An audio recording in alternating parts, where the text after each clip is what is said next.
If the core messages of Gnosticism and Catharism are true, and the Egyptian and Tibetan books of the dead are correct, then we are all living within a reincarnation soul trap matrix from which very few escape. If the reports from many near-death experiencers can be trusted, then we are being expertly coerced, manipulated, and sometimes forced against our will to come back here after death.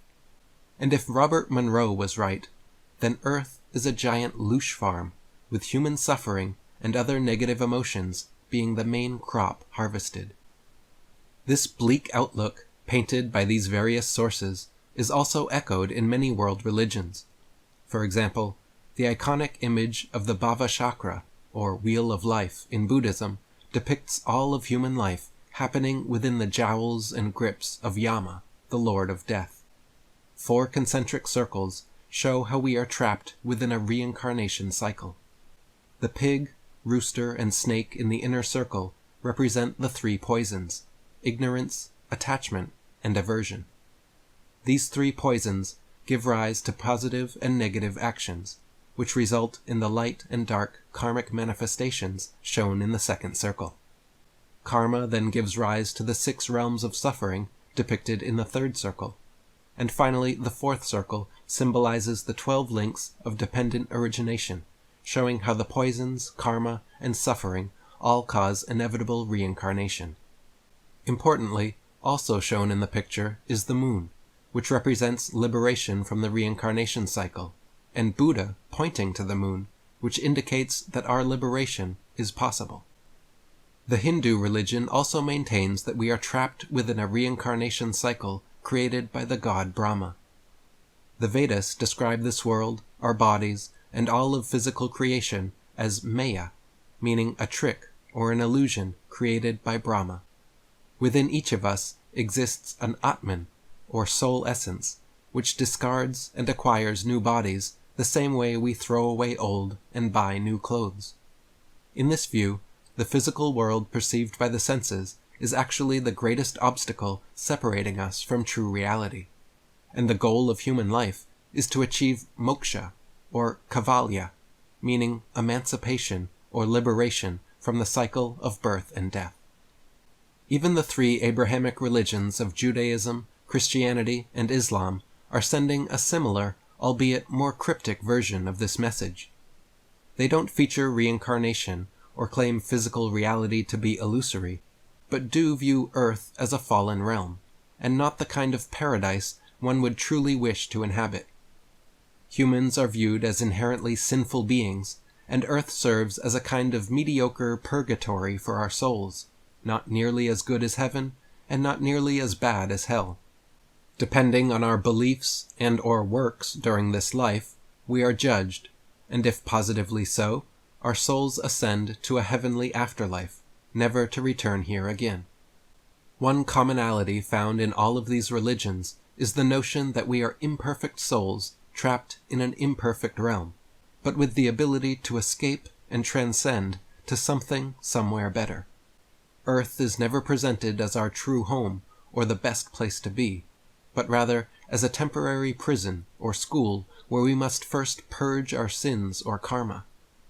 Arthur Schopenhauer stated in On the Suffering of the World, "If you want a safe compass to guide you through life, and to banish all doubt as to the right way of looking at it, you cannot do better than accustom yourself to regard this world as a penitentiary, a sort of penal colony."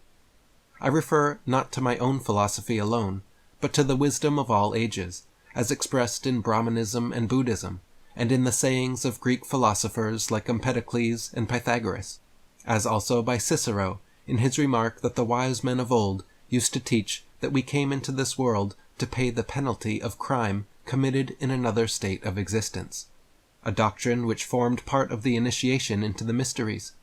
And Vanini, whom his contemporaries burned, finding that an easier task than to confute him, puts the same thing in a very forcible way. Man, he says, is so full of every kind of misery that, were it not repugnant to the Christian religion, I should venture to affirm that if evil spirits exist at all, they have posed in human form and are now atoning for their crimes. And true Christianity, using the word in its right sense, also regards our existence as the consequence of sin and error. So if this world truly is a penitentiary, a sort of penal colony, then how do we break out of this prison? If there is a better place to be, or a better state of existence to experience, how do we achieve it? If we wish to be free from suffering, free from all falsehoods and illusions, free from sin, karma, and repeated reincarnations, how can we truly be liberated? The majority of modern Christians would be satisfied to say it is as simple as believing wholeheartedly in the divinity of Jesus Christ. But as previously established, beliefs may be used as a weapon of manipulation against us in the afterlife realm, and this gamble, known as Pascal's wager, has potential downsides unforeseen by Pascal or most Christians. Likewise, most modern Buddhists and Hindus would answer that we should conduct our lives in a way that creates no new negative karma. But as previously established, this is deemed nearly impossible, and even the most diligent disciples are doomed to suffer thousands of deaths and reincarnations. Interestingly, if instead we look to the words of the Buddha himself in the Buddha Vachana, he states, "You may declare for yourself that I am done with hell, with the animal realm, and with the sphere of afflicted spirits, finished with the plane of misery, the bad destination, the lower world.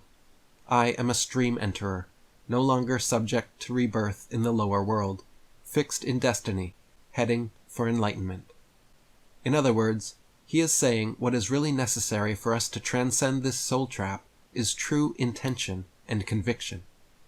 It would seem the most important aspect of avoiding reincarnation is having the clear intention and solid conviction against it.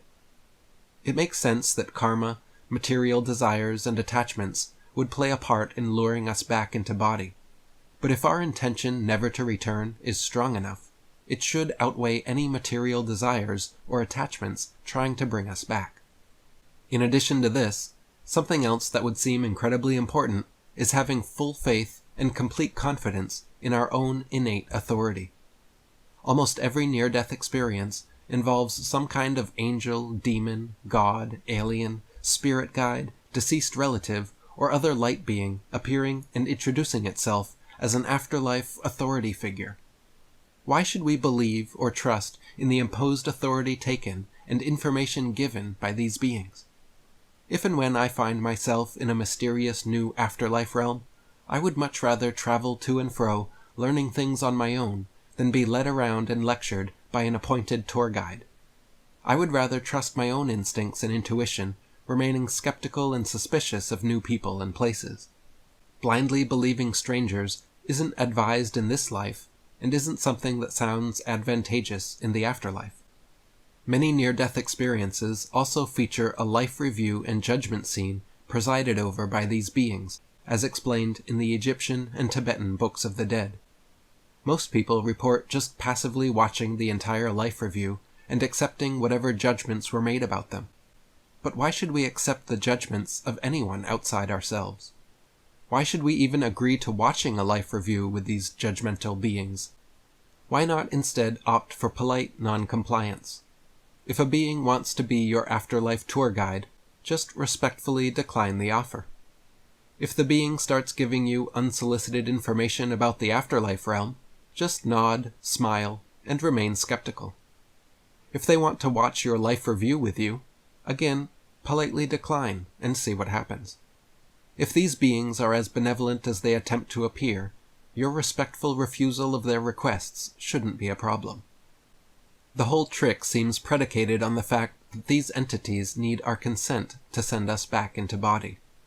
They can shapeshift and appear as our most influential authority figures, lie about anything they need to persuade and manipulate us, watch playbacks of our entire lives, choosing key moments to guilt and shame us for, then encourage us to reincarnate to right the wrongs we supposedly committed in this life. But if they could simply force us to reincarnate, why would they bother with all the pretense? It seems the ultimate choice is ours alone. They can attempt to guilt trip or shame us into coming back. They can try to entice or bribe us with better incarnations. But if our intention is set and our conviction strong enough, what are they going to do about it? Decide that you are never reincarnating, regardless of what anyone says. Make the decision that no outside entity has the right to judge you. Reject their offers of life review. Refuse their demands and directives. Remain skeptical of their claims. Maintain your sovereignty and deny their imposed authority.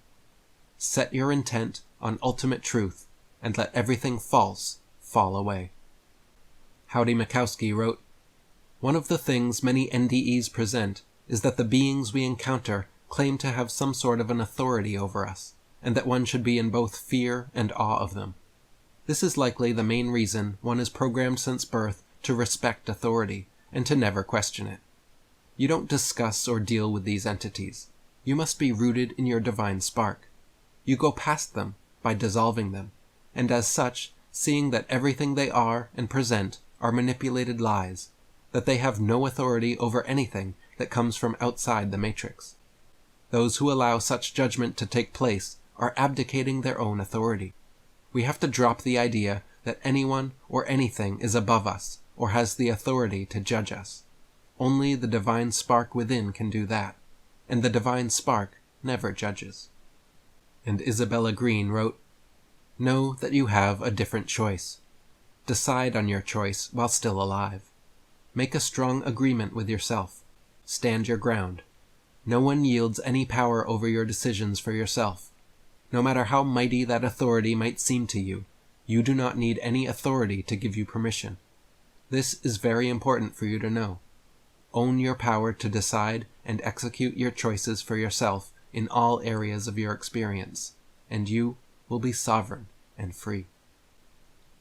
Another aspect of the near-death experience often reported is being presented with something called a soul contract. After an archonic light being appears and introduces itself as your personal afterlife tour guide, you may be led to the Akashic records or to a council of elders and shown a contract that you allegedly agreed to and signed.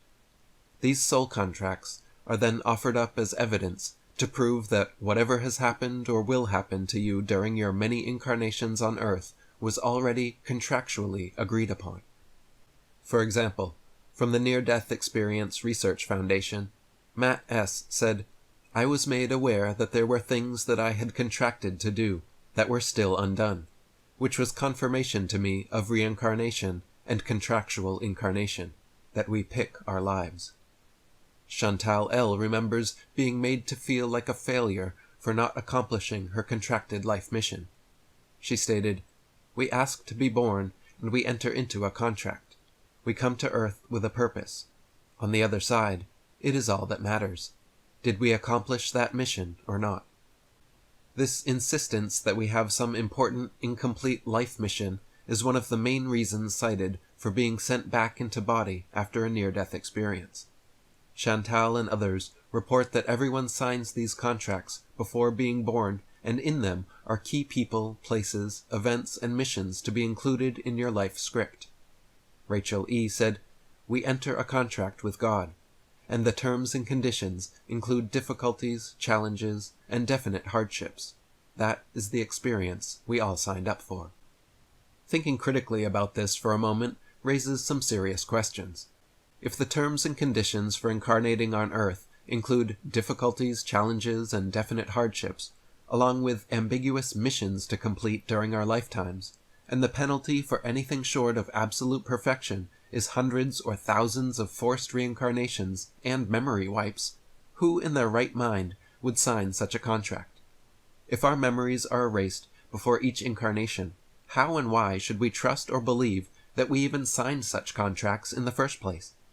I certainly don't remember anything that happened before I was born, so if somebody claims that I signed a contract in the spirit world, how can they prove it to me? Even if they somehow showed video of my disembodied soul entering a contract, why should I believe it? Contracts are only lawful when signed by both parties with due process, given full disclosure, not under duress, and without any misrepresentation, fraud, or unconscionable terms. If a signatory lacks the capacity or fails to understand the full scope of the contract, or if the terms of the contract are so one-sided, unfair, or oppressive that they shock the conscience, All of these are lawful reasons for termination. When it comes to these soul contracts, I find it hard to believe that we are given full disclosure and understand the full scope. I would actually argue that everyone lacks the capacity to understand what they are originally signing up for, because that first contract would have to be agreed upon before ever incarnating here. How can anyone have the capacity to fully understand what it means to agree to repeated reincarnations into a realm they have never experienced? Furthermore, the terms of these contracts are most certainly one-sided, unfair, oppressive, and shocking to the conscience. Contractually obligating a spirit that has never experienced life on earth to suffer and die repeated reincarnations until they complete a perfect lifetime free from any sins or negative karma is both unreasonable and unconscionable. Howdy Makowski wrote, "Some unique near-death experiences have discussed seeing symbolic rooms that held billions of soul contracts. Of course, like any valid contract, they must have been signed in good faith and without manipulation or deception. And that is what must be seen about these so-called soul contracts.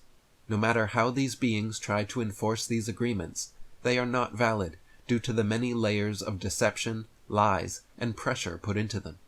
As such, they are all null and void. It is all just a Westworld-type backstory that is placed in the soul's unconscious to explain the pain and suffering one will experience in life.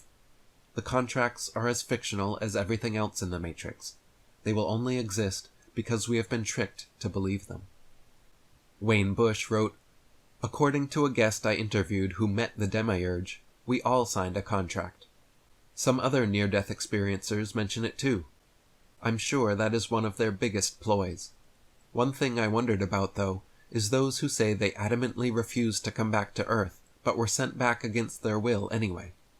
Now we can't know for sure what really happened other than what they say, but if the Archons need our consent or agreement, then how do we explain those?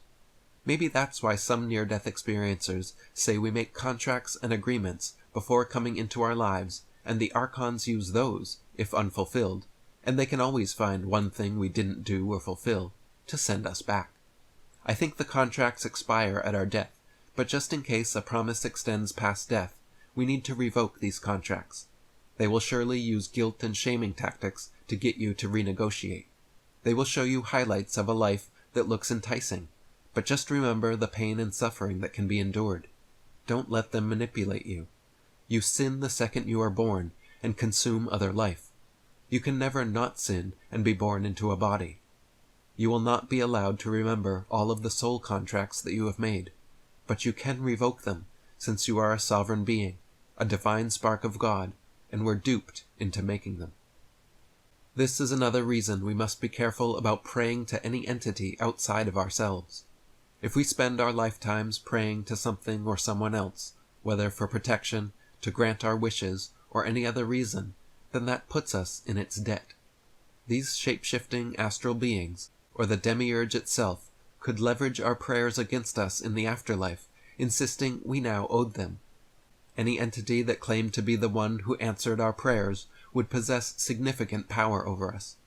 They could then guilt us into reciprocation through some sort of contract being fulfilled.